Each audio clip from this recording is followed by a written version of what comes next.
Welcome to working at UIC 101, Structured Behavioral Interviewing. Structured behavioral interviewing is a simple process used to make more objective hiring decisions. It is shown to enhance equal employment opportunity, increase employee retention, reduce costs, and improve compliance.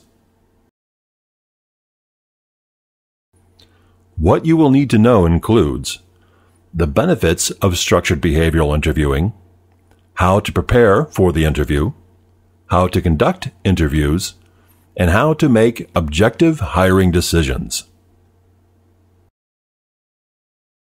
There are many benefits to utilizing structured behavioral interviewing in your hiring process, as it is a strong predictor of job performance and elicits specific and detailed responses based on actual past performance of the job candidate.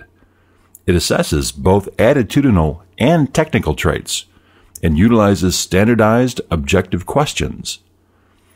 Therefore, it increases the likelihood of hiring a best fit candidate and helps to reduce costly turnover.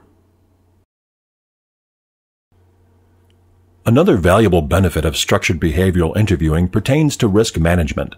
UIC is subject to laws relating to employment discrimination. Hiring decisions may be challenged in court, and information on an interview process can be subpoenaed. Behavioral interviewing enables objective scoring of candidates and documentation of the process.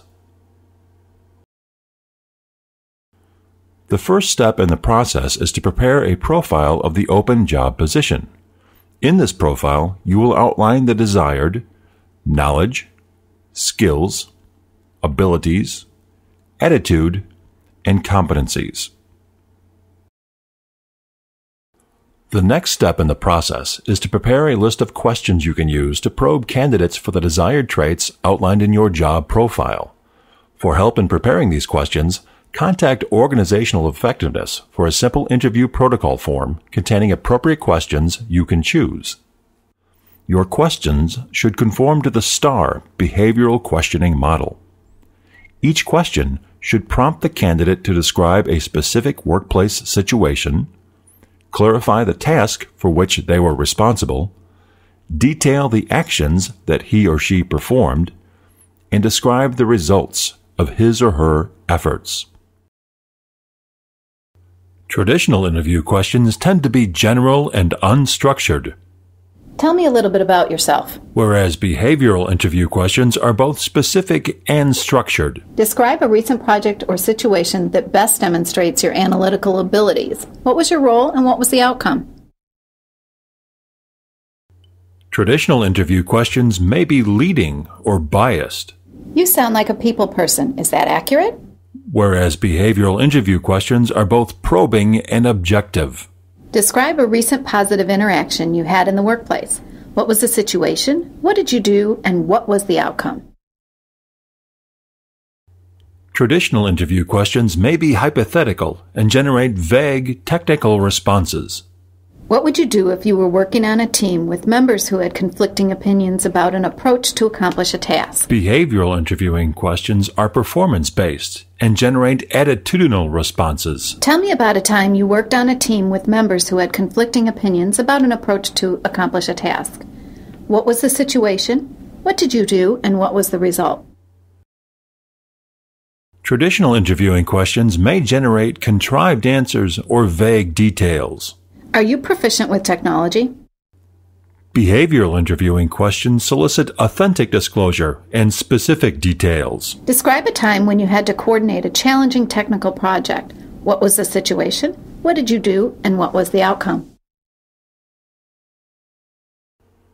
With your job profile prepared and standardized questions selected from the interview protocol form, you are now ready to conduct the interview. When conducting the interview, explain that extensive note-taking is necessary, and provide ample time for the candidate to answer each question. Do not provide either positive nor negative feedback, and probe for additional detail utilizing the STAR questioning model. In the following example, we will examine both some correct and incorrect approaches to behavioral interviewing. Describe a time when you responded to a nonverbal cue in the workplace. What was the situation? What did you do? And what was the outcome? In my office, I pick up on everyone's nonverbal cues very well. So I imagine you can tell if it's a bad time to ask someone for a favor, right? Although the initial question was good, the response was both leading and vague. Instead, prompt the candidate to cite a specific situation, action, and outcome. Can you give me an example of a specific situation when you responded to a nonverbal cue in the workplace? Last week, I needed to get some paperwork from a coworker. One morning, I saw him in the hallway with his supervisor. We made eye contact, and I could tell it was not a good time to interrupt. What did you do? That afternoon, I sent my coworker an email reminding him that I needed the paperwork. What was the outcome? He sent me the paperwork and thanked me for not interrupting his conversation earlier that day. Wow, you handled that situation perfectly. This is a poor response, as neither positive nor negative feedback should be communicated during the course of the interview. A better response is simply to say, "Thank you."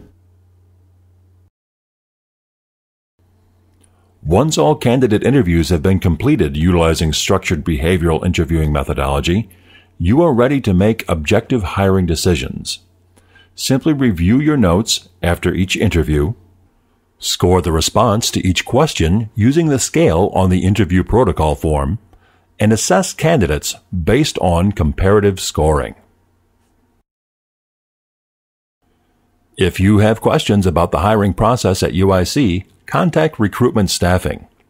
To obtain a copy of the interview protocol form, contact Organizational Effectiveness at oe@uillinois.edu. Thank you for watching, and we hope that this Working at UIC 101 module has been helpful.